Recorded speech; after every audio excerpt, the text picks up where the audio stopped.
अरे आज लखराव पोखरा का मेला है पगली। मेला जात हुआ तो पहले ना बतावे के। तोके कुल बताए के करी। सुना एक चीज चाहत रहा।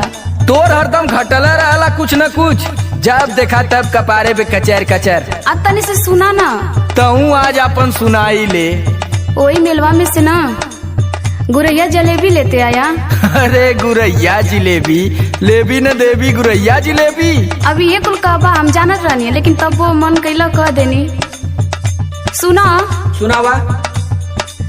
गुरही जलेबी अभी चाय पिया मेलावा में। ऐसा न कि एडीआर से और संदीप राज से मंगवा ले, ठीक है ना, हमारे टाइम ना।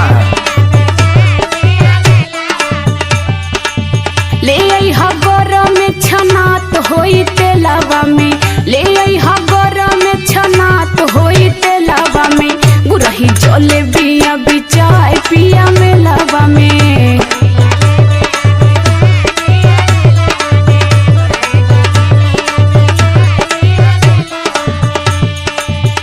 जब देखा तब तोरे लारे चुअला, पेट ही नहीं कारे।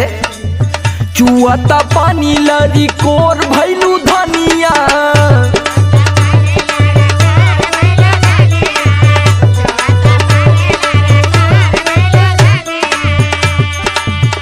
और नन होए के चाटत चटोर भैलू धनिया, चटोर भैलू धनिया। चुअता पानी लरी कोर भैलू धनिया।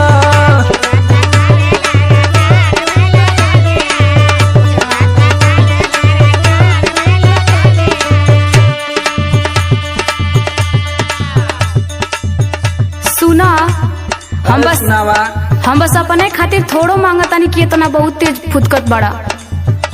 तब क्या करे खातिर मांगत तू? हम सबके खातिर न कहतारी, कुछ न कुछ सबके बदे न कहतारी, बस हमरे सुनाता। सबका ठिका ले ले तू। अरे काहे न, परिवार चलावे के बाद तो ठिका ले के पड़ी न। सुना सुनावा। अम्मा जी के लिहा पकौड़ी, बाबू जी के केला।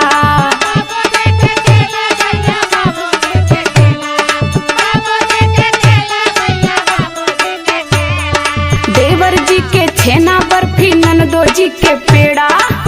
अरे तो सबका ठीका मैं ले लेगा। जाए के हैप्पी से और विक्की यादव से पूछा। जब बचौले रही हा भीड़िया के रेलावा में, भीड़िया के रेलावा में। गुरही जलेबिया भी चाय पिया मेलावा में।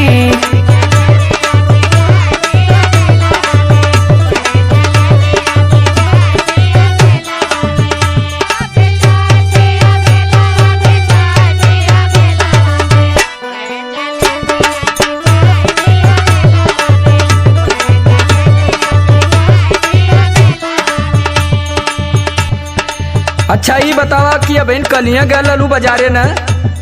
हाँ वो तो गईले रही। किसिम किसिम का कुल खाए के इलू है, तबले आज तोरे फिर लगल बढ़िया है भूख। अलिया न देता कि लगला बने। जब हम बने लगल तो वहाँ छने लगी न। हंसी हंस के गोलगप्पा खैलू काले साथ बाजारे। अब इन रात भर आई माई चिल्लैली है कि पेट दुखाता पेट दुखाता। फिर होल भी अनवा जिलेबी चाहे लगल तोके। बेना रात डोलावत बीतल हा गरमी के मारे।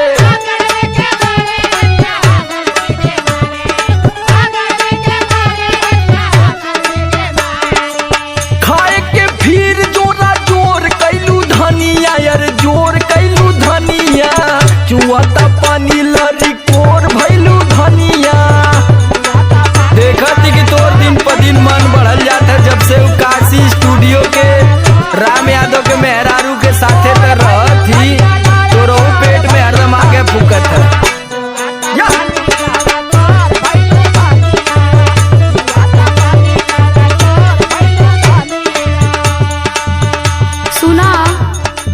सुनावा जल्दी हो जाए लोग, भैया मनोज भैया सब लोग निकल जाए हैं तो हमके बड़ा दिक्कत हुई। वही लोग के बारे में तो बतावा जाता नहीं, तो ले टोक देला। उधर न तुनी भैया भी लेके बाइक अपन निकल गए हुए।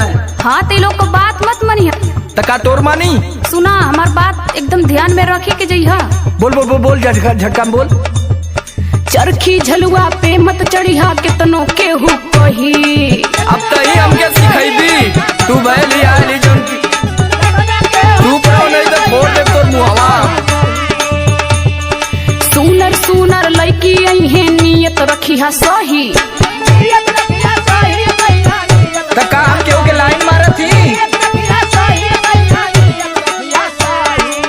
समर आलोक ना भुलाई जइहा खेलावा भुलाई जइहा खेलावा में गुरही जले बिया बिचाए पिया मेला